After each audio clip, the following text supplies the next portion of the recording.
Die Sozialistische Gleichheitspartei verurteilt den Völkermord Israels an den Palästinensern auf das Schärfste. Und wir verurteilen die Komplizenschaft der imperialistischen Mächte und allen voran Deutschlands.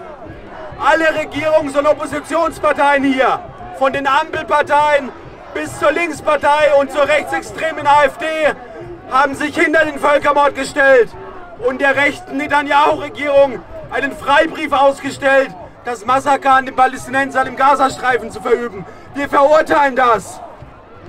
Das Ausmaß der Gewalt hat einen zunehmend genozidalen Charakter. Laut Angaben des palästinensischen Gesundheitsministeriums wurden bereits mehr als 9000 Palästinenser getötet.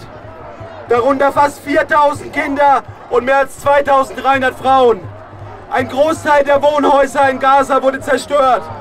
Die pausenlosen Angriffe auf Krankenhäuser, Ambulanzen, Schulen, Flüchtlingslager wie jüngst in Jabalia zeigen, dass die Netanyahu-Regierung vor nichts zurückschreckt. Wir verurteilen das. Und es ist der Gipfel der Provokation, wenn hier Politik und Medien diese Verbrechen mit dem Verweis auf den Holocaust oder den Kampf gegen Antisemitismus unterstützen.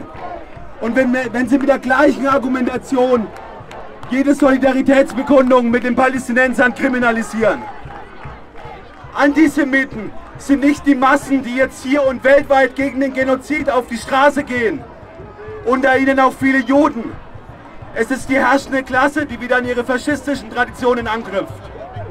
Völkermord, Rassismus gegen Migranten und Flüchtlinge, Diktatur im Inneren, das ist, was hier die herrschende Klasse wieder macht.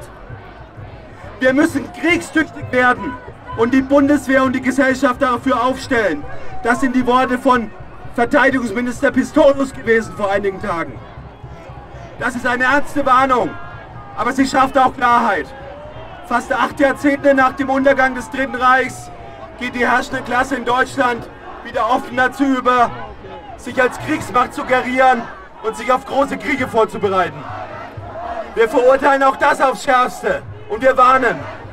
Deutschland und den anderen imperialistischen Mächten geht es nicht nur um die Zerstörung Gazas, sondern um die Kontrolle des gesamten Nahen und Mittleren Ostens und die Neuaufteilung der Welt. In der Ukraine führen die NATO-Mächte Krieg gegen die Atommacht Russland und stützen sich dabei auf rechtsextreme Kräfte. Und nun eröffnen sie mit dem Genozid in Gaza eine zweite Front in einem sich rasch entwickelnden Dritten Weltkrieg. Aber dagegen entwickelt sich eine globale Massenbewegung. Spontane Proteste mit Zehntausenden, Hunderttausenden gingen in den letzten Tagen auf die Straße. Und auch heute demonstrieren wieder Millionen weltweit. Wir hier in Berlin sind Teil einer globalen Massenbewegung gegen den Krieg. Stopp den Mord, stopp den Krieg! Aber um erfolgreich zu sein, brauchen wir eine klare Perspektive.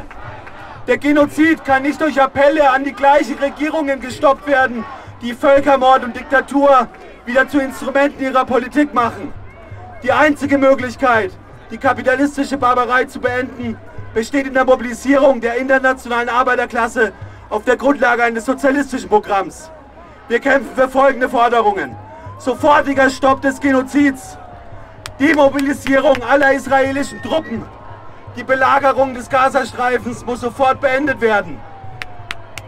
Lebensmittel, Wasser, Strom, medizinische Versorgung und alle anderen lebensnotwendigen Güter müssen sofort zur Verfügung gestellt werden. Netanyahu, Scholz, Biden und alle führenden Politiker der NATO-Mächte müssen für ihre Komplizenschaft mit dem Völkermord und für ihre Kriegsverbrechen zur Rechenschaft gezogen werden. Stoppt den Völkermord in Gaza! Nie wieder Faschismus, nie wieder Krieg, nie wieder Militarismus! Schluss mit Ungleichheit und kapitalistischer Ausbeutung! Für einen politischen Generalstreik und die Einheit der israelischen, palästinensischen, europäischen und internationalen Arbeiterklasse! Für soziale Gleichheit und Sozialismus! Vielen Dank! Stoppt den Genozid! Stoppt den Genozid! Stoppt den Genozid! Stoppt den Genozid! Nie wieder Krieg! Nie wieder Krieg! Nie wieder Faschismus! Nie wieder Faschismus! Nie wieder Faschismus! Vielen Dank, unterstützt die SGB, baut uns als neue Massenpartei der Arbeiterklasse auf und unterschreibt für unsere Weiternahme bei den Europawahlen.